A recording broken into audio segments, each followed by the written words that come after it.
Bon après-midi, Genève! Bonjour, bienvenue, je m'appelle Grégory Richardson et aujourd'hui, je vous présente la première épisode d'un podcast nommé Le Nid des Aigles. Aujourd'hui, je vais aborder quelques sujets marquants sur le Genève Servette Hockey Club. On commençait avec le bilan des Aigles. Ensuite, je vais parler du départ inattendu de Michael Spacek ainsi que la prolongation d'Oula Palvé au bord du lac. Ensuite, je vais présenter le test zurichois qui attend les Aigles au Vernet vendredi soir, surtout puisque ce match peut devenir un match de préparation pour les demi-finales d'Europe. Il y a aussi quelques Suisses à l'image de Tanari Charles qui sont en panne d'inspiration, qui doivent commencer à se montrer plus dangereux si les Aigles vont aller plus loin cette saison. Et finalement, il y a un homme nommé Arnaud Jacquemet qui vient de disputer son 600e match sous les couleurs Grenat, le numéro 17 de Genève Servette qui a pu fêter le match d'escalade dans la plus belle des manières avec une victoire d'équipe 3-2 au tir au but du suspense. Alors, d'abord, nous allons parler du bilan des Aigles jusqu'à présent et en championnat et en Europe. Alors, on commence vraiment à se poser la question, comment est-ce que les Aigles peuvent être aussi mauvais en championnat que brillants en Ligue des Champions? Alors, c'est une question de milliards de dollars. C'est le même contingent sur la glace. Les hommes qui sont devenus champions de Suisse il y a 1 an et demi sont quasiment les mêmes. Il y a quelques changements. Par exemple, c'est Lindstrom au lieu de Tom Ernest qui joue en défense. Et ensuite, il y a Sakari Maninen qui évolue en attaque. Mais à part de ça, ce sont quasiment les mêmes joueurs. Malheureusement pour les Aigles, pour la deuxième saison consécutive, il y a encore et toujours un problème de gardien. Gauthier Desclous est toujours blessé et Robert Mayer est toujours pas à son niveau et il est toujours en train de gentiment revenir après sa blessure d'octobre. Donc tous ces problèmes font que Genève ne fonctionne pas comme voulait. Néanmoins, il y a des positifs sur la glace des Vernets, notamment lors des situations spéciales. Par exemple, en powerplay, les Aigles sont premiers au classement. Ils fonctionnent à 30% d'efficacité. Ensuite, lorsqu'ils se trouvent à 4 contre 5 pendant 2 minutes, 4 minutes, 5 minutes, ils tuent les pénaltys à 90%. Par contre, lors des matchs récents, ils prennent quelques pénalités inutiles et stupides à la fin qui les ont coûté le match, notamment face à Cloten lors de la reprise en novembre. Marco Miranda a pris une pénalité en toute fin de match et au moment de retourner sur la glace en prolongation, Miro Aaltonen a trouvé la faille et Cloten est parti vainqueur. Même chose face à Berne, quelques pénalités à la fin et un match qui est devenu compliqué à cause des fautes inutiles et pas nécessaires. Alors Genève aussi alterne le bon et le moins bon en powerplay. Lors de leur dernier match face à Rapperswil, ils ont encaissé 2 buts lorsqu'ils évoluaient à 5 contre 4, ce qui doit jamais arriver. Alors, les amateurs grenats espèrent vraiment qu'avec Yann Cadieux, les joueurs ont pu chercher les raisons pour leur tourment lors des derniers matchs. En outre, de devoir dépendre sur un gardien étranger tout au long de la saison a commencé à devenir compliqué pour les Aigles. L'an passé, c'était Jussi Okinora et cette année, c'est Antti Ranta.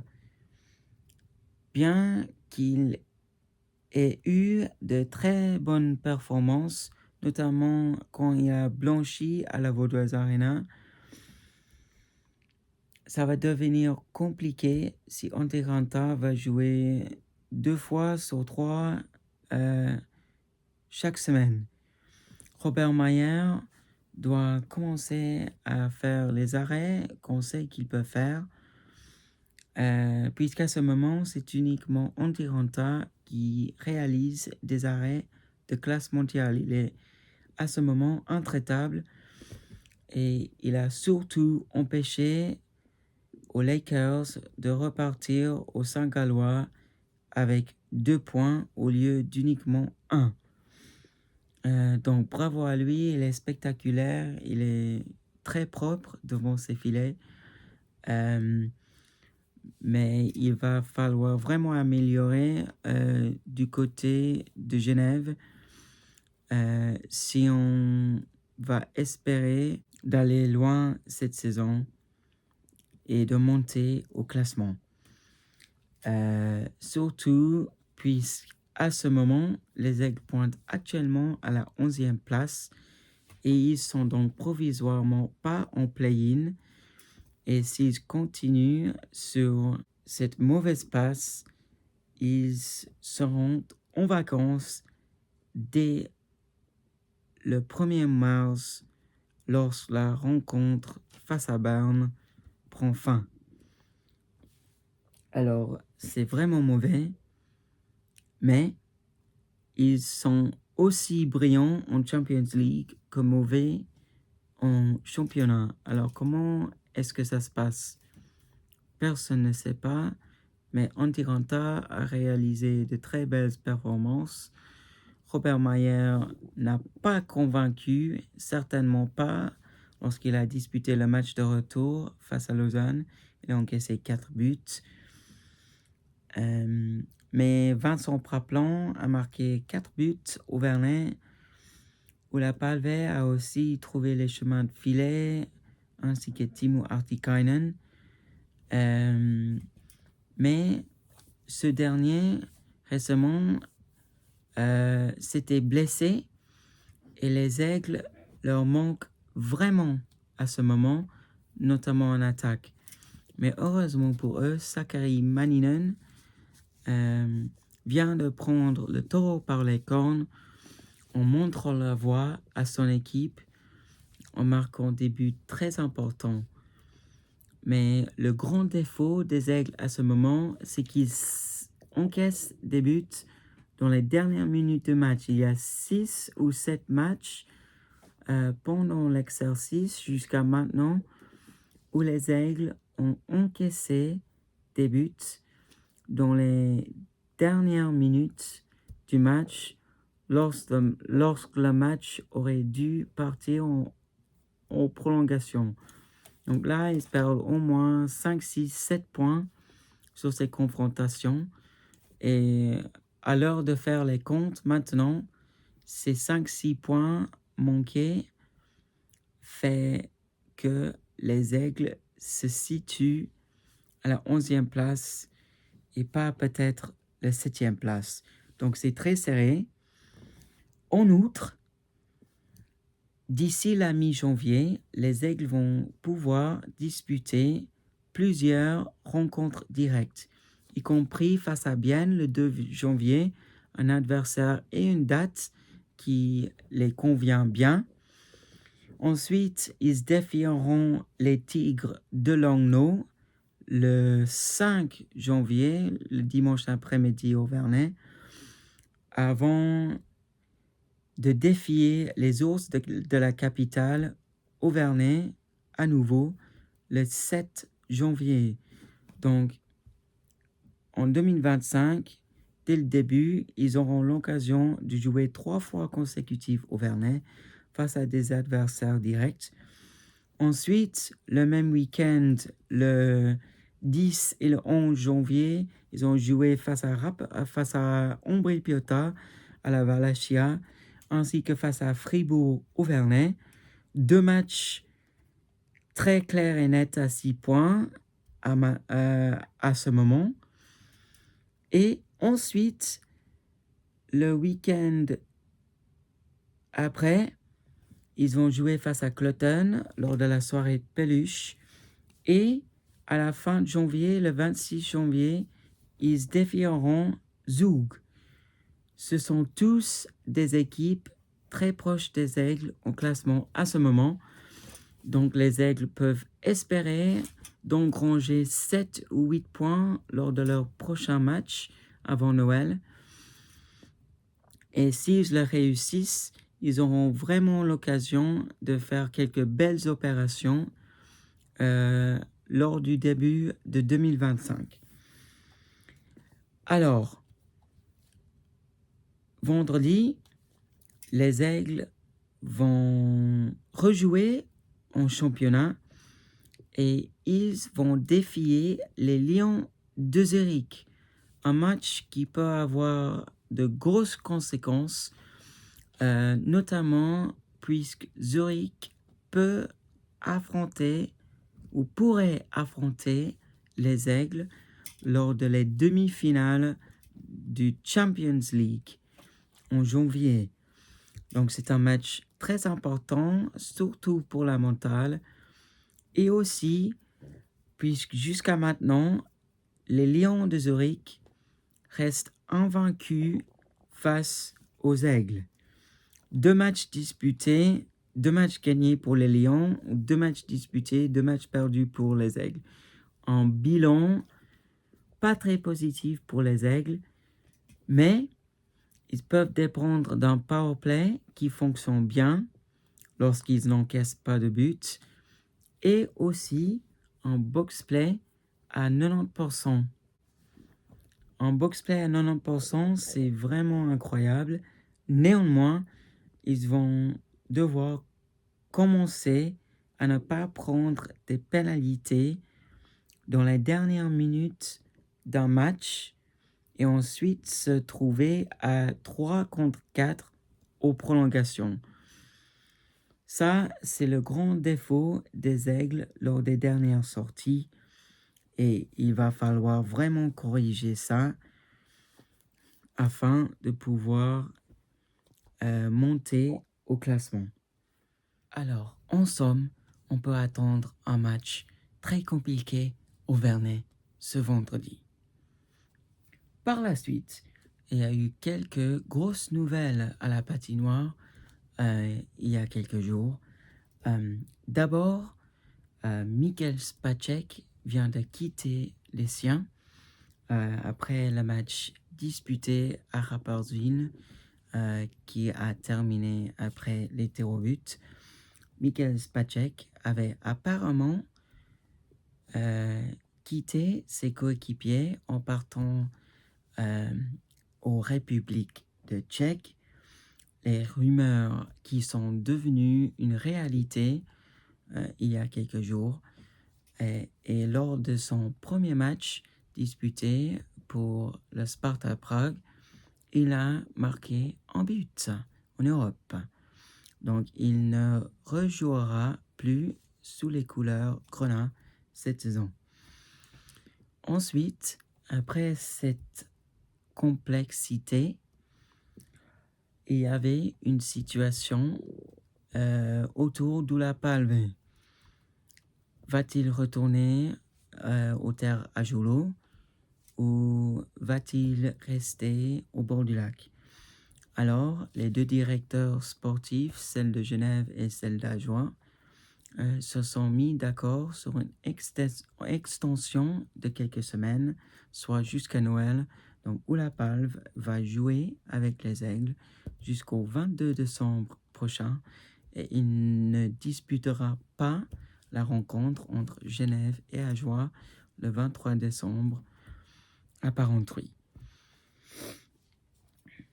Ensuite, les Aigles sont en panne d'inspiration, surtout les Suisses en attaque, à l'instar de Tanner Charles. Le Canado-Suisse qui a posé ses sacs au bord du lac lors de l'exercice 2017-2018 ne trouve pas des solutions en attaque. Certes, il travaille comme un bon diable, il essaye, surtout lors des temps récents, mais il est en train de disputer son pire saison sous les couleurs grenats. À l'heure actuelle, il pointe uniquement 0,4 points par match, ce qui représente des statistiques assez mauvais, surtout comparé à 2017-2018, lorsqu'il a joué 49 rencontres, il avait marqué 8 buts, 30 assists, ce qui a fait 38 points à 0,78 points par match. Donc, Tanner Richard, peut-on parler d'une baisse de régime suite à son blessure subie en avril-mai 2023? Alors certes, il brûle à moitié à l'instant et on peut dire qu'il nage dans un marasme. Il ne trouve pas le chemin de filet. Son seul but lors des derniers matchs est celle lors de la séance de tir au but dimanche dernier. Donc ça ne compte pas lors des statistiques du championnat. Donc ce qui fait que Tanner Richard dispute une saison compliquée et les amateurs grenats vont vraiment espérer qu'il va pouvoir monter en puissance avant Noël, puisque les Aigles ont vraiment besoin de lui. En playoff 2023, lorsque les Aigles sont enfin devenus champions de Suisse, Tanner Richard a montré la voie. Il a même porté la casque des flammes pour les Aigles tout au long de ces playoffs. Alors, un Tanner Richard qui est en forme représente généralement un Genève Servette en forme. Donc on se réjouit de le retrouver buteur au Vernet, on espère vendredi soir au Vernet. Finalement, Arnaud Jacquemet, venu au Vernet en 2013, vient de disputer son 600e match sous les couleurs grenats. L'ex-aviateur est venu au Vernet avec pour objectif de gagner un titre sous les ordres de Chris McSorley. Malheureusement, ceci n'est pas arrivé et bien que les Aigles aient disputé 3 demi-finales consécutives, soit 2014, 2015, 2016, Arnaud Jacquemet n'a pas atteint son rêve jusqu'au printemps 2023, lorsque les Aigles se sont imposés 4-1 face à Bienne lors de l'acte 7 au Vernet. Donc, il a réussi son rêve de devenir champion de Suisse. Et aussi, durant ces années-là, les Aigles ont gagné la Coupe Spengler par 2 reprises, en 2013 et en 2014. Arnaud Jacquemet a aussi eu le droit de disputer 3 quarts de finale consécutifs entre 2017 et 2019, où les Aigles se sont malheureusement partis en vacances plus tôt qu'espéré. Mais il a retrouvé le succès lors de l'exercice 2022-2023 quand Teemu Artikainen est arrivé au Vernet avec pour but de gagner le titre. Donc, Arnaud Jacquemet, avec Goran Bézina et Jonathan Mercier, un des seuls vrais clubistes auvernais, a pu réaliser son rêve il y a quelques années.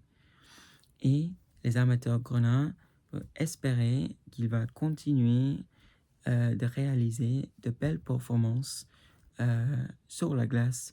Il est surtout une bonne personnalité au dehors de la glace, puisqu'il fait beaucoup d'entretiens et réflexions après les matchs.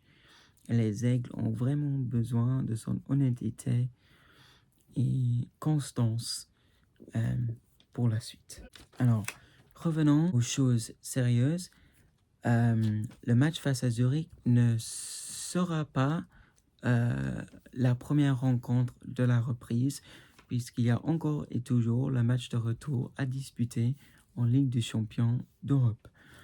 Avec un coussin de 4 buts, les Aigles vont repartir au Bremerhaven ce mardi afin d'espérer d'arracher un billet qualificatif pour les demi-finales. Alors, ce sera vraiment une soirée à oublier si les Aigles ne parviennent pas à se qualifier lorsqu'ils mènent par 4 buts.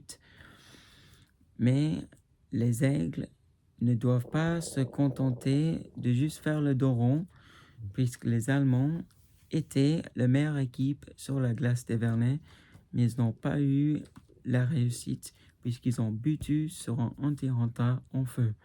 Alors les Aigles ont été bien avertis, ils vont devoir améliorer leur jeu, surtout dans la zone neutre, où les Allemands ont pu percer des trous lors de leur dernière confrontation.